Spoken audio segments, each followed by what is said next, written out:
पहले जो गृहस्थ जन होते थे ब्रह्मचर्य 25 वर्ष तक तो सब कोई ब्रह्मचर्य रहता था, चाहे वो गृहस्थ हो, चाहे वो विरक्त में जाना हो, चाहे वो जिस मार्ग में जाना हो। 25 वर्ष तक तो सबकी नींव ब्रह्मचर्य से युक्त होती है। अब 25 वर्ष तक तो हजारों दुर्गति हो जाती है, क्योंकि ऐसे ऐसे साधन चल चुके हैं, ऐसा कुसंग हो चुका है। वो दृश्य देख देख करके उनकी भावनाएं दूषित हो गई, वो अपने को नष्ट कर लेते हैं। फिर क्या रह गया जीवन? ये अमूल्य मनुष्य जीवन किस काम का रह गया?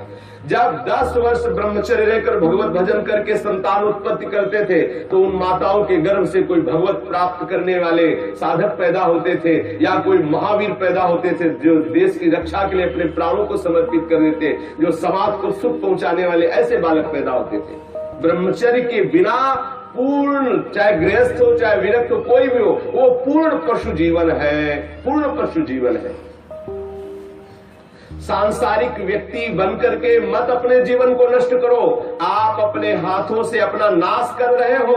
ध्यान रखो, ये गलती जो तुम कर रहे हो ये आपको दोबारा मनुष्य जीवन मिलने वाला नहीं है। ऐसी गलती करके तुम्हें बहुत पछताना पड़ेगा। मौज मस्ती लो, काहे की मौज मस्ती? धर्म मर्यादा का नाश करके, गुरुजनों की बनाई हुई शास्त्र मर्यादा का नाश करके तुम सुख प्राप्त कर सकते हो।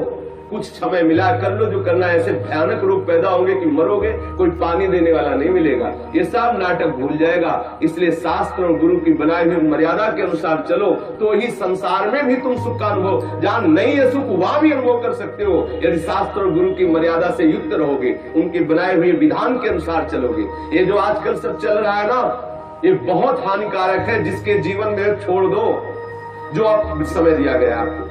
ये मनुष्य जीवन कुछ समय दिया गया, आप चाहे जो कर लो, चाहे जितना दुराचार कर लो या सदाचार करके श्री कृष्ण को रिझा लो, या दुराचार करके नरक की यात्रा कर लो। बहुत सावधान। यहां वर्णन कर रहे हैं महापुरुष जन कि जो जीवन में ब्रह्मचर्य शक्ति है, जिसे शुक्र कहते हैं, जिसे वीर शक्ति कहते हैं, इसका जो नाश करता है वो भयानक रोगों से ग्रसित हो जाता है। इसका एक नियम है, गृहस्थ धर्म का नियम है।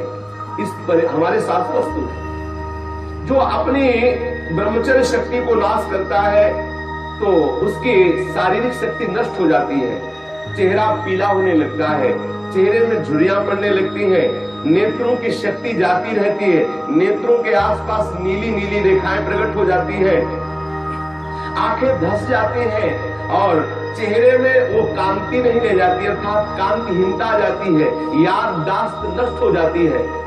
वस्तु रख दी, भूल गए, कोई आज्ञा भूल गए। क्यों भूल गए? क्योंकि ब्रह्मचर्य नहीं, मेधा शक्ति क्षीण हो गई। भगवती स्मरण करोगे, कैसे भजन होगा? क्योंकि भजन वाली वस्तु तो आपने नष्ट कर दी। खिलवाड़ समझते हो क्या इससे? ये मनुष्य जीवन आपको मिला भगवत प्राप्ति के लिए। सावधान, संतान भी प्रकट होगी तो महावीर और भगवान का प्रेमी महात्मा पैदा होगा यदि आप ब्रह्मचर्य से रहोगे। अब कुमारगामी रहोगे तो यप्पू गप्पू पैदा होंगे, भी जूतों से मारेंगे आपको और बुढ़ापे में पानी नहीं देंगे, सड़ोगे ऐसे पड़े। जो सावधानी पूर्वक इसकी रक्षा नहीं करते उनको अनेक बार बड़ी बड़ी भारी विपत्तियों को भोगना पड़ता है।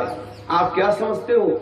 जिस वीर शक्ति से ऐसे सुंदर संतान की उत्पत्ति होती है, उसी वीर शक्ति को आप मनोरंजन में नष्ट कर रहे हैं। ये हत्या है, हत्या। शास्त्र वर्णन करते हैं आपको भोगना पड़ेगा उसका दंड। जैसे माताओं के गर्भ में पलते हुए शिशु को वो गर्भ हत्या जैसे पाप कर देती है, ऐसे पुरुषों को सावधान रहना चाहिए। संतानोत्पत्ति के निमित्त से किया गया ब्रह्मचर्य खंडित भगवत उपासना माना जाएगा, और अपनी वासना से प्रेरित होकर ब्रह्मचर्य नष्ट करना या अन्य उपायों से ब्रह्मचर्य नष्ट करना वो हत्या में लिखा जाएगा। इसीलिए अंतःकरण मलिन हो जाता है और भगवत भजन का केवल वो एक क्रिया मात्र होने लगता है, आनंद का अनुभव नहीं होता। आपको यदि भगवत प्रेम प्राप्त करना है, भगवत भक्ति प्राप्त करना है, तो आप अपनी इस जीवनी शक्ति की रक्षा कीजिए। आप अपनी जो आंतरिक वृत्ति कामुक हो चुकी उसको संभालने की चेष्टा कीजिए। जो अपने इस स्नायु तंत्र को पुष्ट रखना चाहते हैं उनको अपनी इस मूर्खता को खोना होगा। क्या मूर्खता? वो सोचते हैं कि मैं विषय में अपनी ब्रह्म शक्ति को नष्ट करके, बादाम पा करके, दूध पी करके, मकरध्वज खा करके और हम अपने को फिर पुनः पुष्ट कर लेंगे। ध्यान रखना, ये जितना पाओगे उतनी वासना पुष्ट होगी। जिसके चेहरे की तरफ देखो ऐसा लगता है जैसे किसी मकान में आग लगा दी जाए तो फिर वो मकान की शोभा क्या होती है। ऐसे जिसके जीवन में पुण्य नहीं रह गए, भगवत आराधन नहीं रह गया, ब्रह्मचर्य नहीं रह गया, सदाचार नहीं है, बड़ों का सम्मान नहीं, उसका जीवन क्या है? जीवन कैसा पशुवत जीवन हो रहा है। छोटे छोटे अभी बच्चे 15-16 वर्ष के माता पिता की अवहेलना करके मनमाना आचरण करते हैं। ये जो ब्रह्मचर्य, इस पर विशेष ध्यान दिया जाए। यदि हम ब्रह्मचर्य पर ध्यान नहीं देते तो स्मरण शक्ति का नाश, शरीर में मोटापा, दिल की कमजोरी, अस्मायिक वृद्धावस्था का प्रकट हो जाना, नपुंसकता, नेत्रों के रोग बढ़ना और नाना प्रकार से अंदर ही अंदर सब खोखलापन हो जाना। ऊपर से हष्ट पुष्ट दिखाई देंगे लेकिन अंदर से पूरी शक्ति का नाश हो जाने के कारण वो मूर्ख हो जाते हैं। मतलब बुद्धि भी मूर्ख हो जाती है, शरीर भी शिथिल हो जाता है, किसी काम के नहीं रह जाते। ये मत समझो कि इतना ही सुख है, यहाँ तो सुख है ही नहीं। ये जो बच्चे बच्चियां, माताएं बहनें या पुरुष अपनी वासना का शिकार हो चुके हुए हैं, उनको खेद करना चाहिए बात सुनकर और सावधानी पूर्वक आगे बढ़ना चाहिए परमार्थ में। गलती का पोषण नहीं करना चाहिए। आज हमारी ऐसी बेईमानी है कि हम अंदर की इन गलतियों को छुपाते हैं और थोड़ा सा भी गुण होगा तो उसका प्रचार करने लगते हैं। अंदर की गलतियों को गलती मान करके उनको दूरी किया जाए, चाहे वो बच्चा हो, चाहे वो जवान हो, चाहे बूढ़ा हो। गलतियों को छोड़ करके भगवत मार्ग में आगे बढ़ो तो आनंद का अनुभव होगा। ये प्राणों की पूर्ण शक्ति है, जीवनी शक्ति है, इसे व्यर्थ में नष्ट मत करो। सावधान हो। देखो आप थोड़ी देर ब्रह्मचर्य रह करके देखो, आपके नेत्रों में चमक आ जाएगी, आपके कपोलों पर लावण्य आ जाएगा, आपके हृदय में बिना कुछ किए एक आनंद की लहर सी दौड़ती रहेगी। थोड़े दिन रह के देखो। कुछ दिन ब्रह्मचर्य रहने पे कष्ट का अनुभव होता है। जब अंदर वासना होती है ना, वो प्रेरित करती है। जैसे जैसे ब्रह्मचर्य बढ़ता वैसे वैसे अंदर आह्लाद होता है। तो हम आह्लाद को नहीं सह पाते तो लगता है कि यदि ब्रह्मचर्य क्षीण हो जाए तो मुझे सुख मिलेगा, ऐसा लगता है।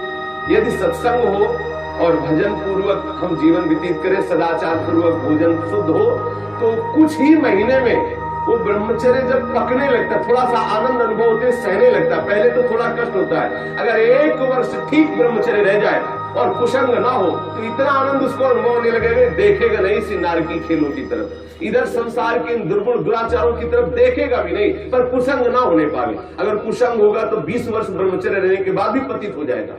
कुसंग से सर्वदा बचता रहे। 1 वर्ष अगर ब्रह्मचर्य, हो सकता है थोड़े दिन कठिन लगे क्योंकि गलत अभ्यास हो गए। 1 वर्ष ब्रह्मचर्य रहिए, अपने आप स्वाभाविक जो क्रिया होती है उस पर दृष्टि मत डालिए। आप अपने संकल्प से कोई गलत कार्य मत कीजिए और ब्रह्मचर्य रहिए तो आपको आनंद का अनुभव होने लगेगा। भजन करना नहीं पड़ता, अपने आप भजन होता है। नींद कम हो जाती है, आसनों पर जितनी देर चाहो आराम से बैठ सकते हो और कोई भी रोग हो वो अपना पूरा प्रभाव नहीं डाल सकता क्योंकि आपके अंदर ब्रह्म शक्ति विराजमान है। जो ब्रह्मचर्यहीन हो जाता है वो भजन का लाभ नहीं ले सकता है। मन, प्राण तथा ये ब्रह्मचर्य, ये तीनों एक ही है। जिसका ब्रह्मचर्य ठीक, उसके प्राण सूक्ष्म हो जाते हैं और मन शांत होने लगता है।